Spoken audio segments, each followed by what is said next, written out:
Selamat datang kembali di Deep Dive kita. Nah, hari ini kita agak beda nih. Kita nggak fokus ke satu topik besar, tapi ke satu tanggal spesifik.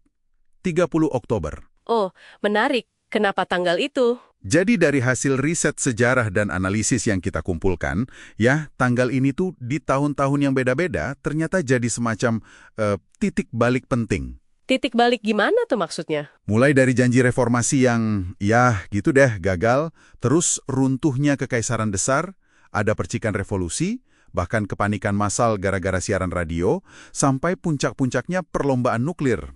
Wow, banyak ya kejadiannya di tanggal yang sama. Banget! Nah, misi kita hari ini tuh menggali kira-kira ada benang merah nggak sih antara peristiwa-peristiwa yang kayaknya nggak nyambung ini, dan apa warisannya buat kita pahami sekarang? Oke, siap. Siap! Mari kita mulai. Oke, kita terbang dulu ke Rusia, 30 Oktober 1905. Tsar Nicholas II, waktu itu kan lagi terdesak ya, kalah perang, ada pemogokan besar-besaran, dia keluarin Manifesto Oktober.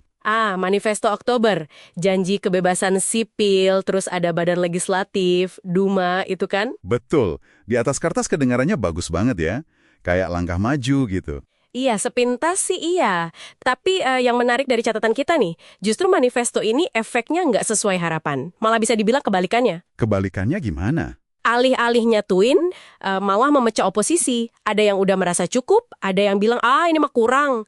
Terus ironisnya lagi, di periode itu juga kekerasan anti-Yahudi, pogrom itu malah meningkat intensitasnya. Wah, jadi rumit ya? Dan yang paling fatal, gini loh, Tsarnya cepet banget mengingkari janji-janji utamanya. Dia negesin lagi kekuasaan otokratisnya. Nah, akibatnya apa? Kepercayaan publik ke reformasi dari atas itu, ya ambruk total. Hilang sama sekali ya kepercayaannya. Betul. Dan ini secara nggak langsung ya, malah ngasih angin ke kelompok revolusioner yang akhirnya di 1917, yaudah habislah carisme itu. Pelajaran pahit lah soal reformasi setengah hati. Jadi krisis direspon setengah hati malah bikin parah. Oke. Kita geser waktu sedikit, 30 Oktober 1918. Ini akhir Perang Dunia Pertama buat Kekaisaran Ottoman. Ya, gencatan senjata Mudros. Mereka tanda tangan itu, dan ini bukan cuma akhir perang biasa kan ya. Ini secara efektif bisa dibilang membubarkan kekaisaran yang udah 600 tahun berdiri. Lihatan detailnya, wilayah diserahin, sekutu boleh dudukin titik-titik strategis, termasuk Selat Bosforus, Dardaneles. Itu kan vital banget ya. Tara juga harus dibubarkan paksa gitu ya. Iya, demobilisasi paksa. Ancaman paling gedenya itu pembagian Anatolia, jantung wilayah Turki itu sendiri. Nah, tapi justru dari situasi kalah total dan kedaulatan di ujung tanduk ini, muncul perlawanan. Persis. Muncul perlawanan yang nggak disangka-sangka. Penolakan keras ke Mudros, terus nanti ada Traktat Sevres yang lebih kejam lagi. Nah, itu memicu perang kemerdekaan Turki, dipimpin Mustafa Kemal Atatürk. Yang akhirnya jadi Republik Turki modern di 1923 itu. Tepat. Jadi, krisis eksistensial, ancaman ke batas negara, malah melahirkan batas negara yang baru. Kekalahan jadi katalis. Dari keruntuhan total, lahir bangsa baru. Menarik polanya. Oke, sekarang ke Indonesia. Surabaya, 30 Oktober 1945. Ada insiden spesifik nih. Surabaya ya? Ada apa di tanggal itu? Brigadir Jenderal Inggris A.W.S. Malabi tewas. Tertembak waktu baku tembak sama pejuang Indonesia. Padahal baru aja ada kesepakatan gencatan senjata. Oh, insiden Malabi. Itu krusial banget. Kenapa krusial? Jadi, kematian Malabi itu langsung bikin Inggris ngeluarin ultimatum. Keras banget. Serahin senjata atau Surabaya digempur abis-abisan. Dan ultimatum itu ditolak ya? Ditolak mentah-mentah sama pihak Indonesia. Akhirnya, ya meletus pertempuran Surabaya 10 November.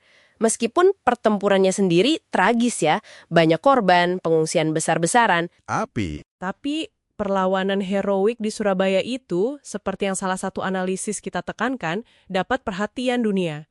Ini mengubah narasi global, yang tadinya mungkin dianggap cuma gangguan keamanan lokal sama Belanda dan sekutu.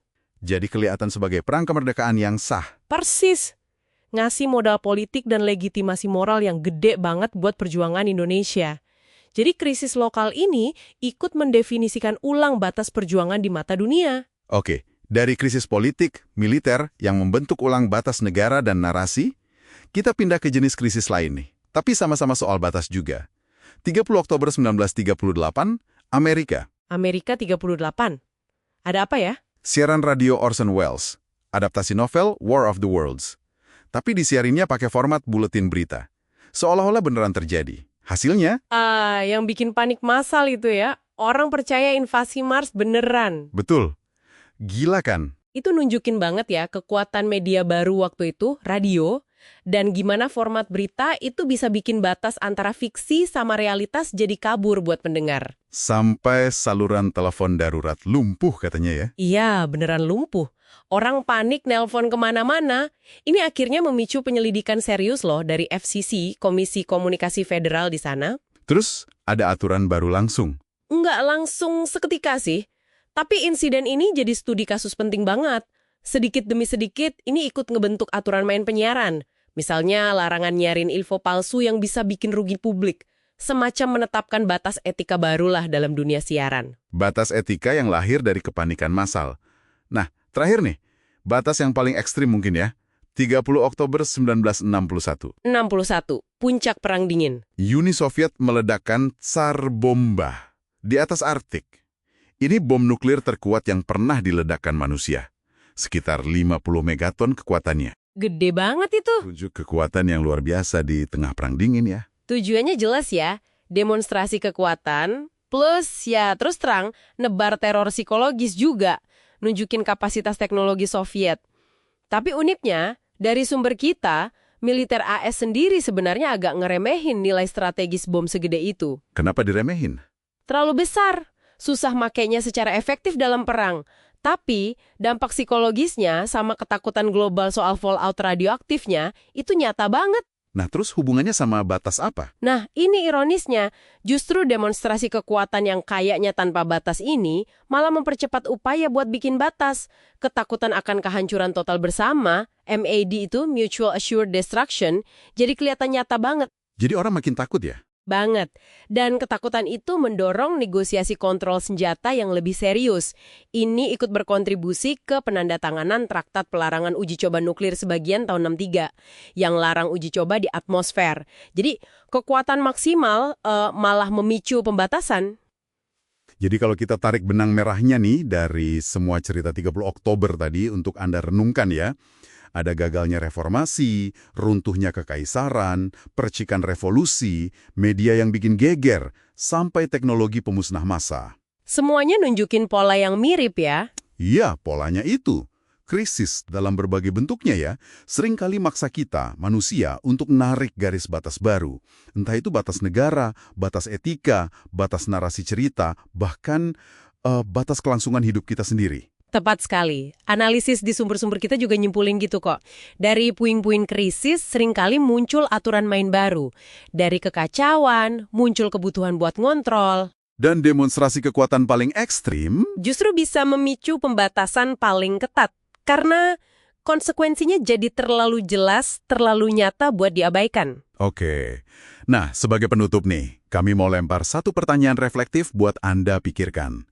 Kalau krisis-krisis di tanggal 30 Oktober di masa lalu, itu jelas banget maksa munculnya aturan dan batasan baru, kira-kira krisis modern apa yang mungkin sifatnya lebih pelan, lebih tersembunyi, nggak seheboh dulu, yang menurut Anda lagi diam-diam ngebentuk ulang aturan main global kita hari ini? Nah, itu dia. Sesuatu untuk direnungkan lebih lanjut ya.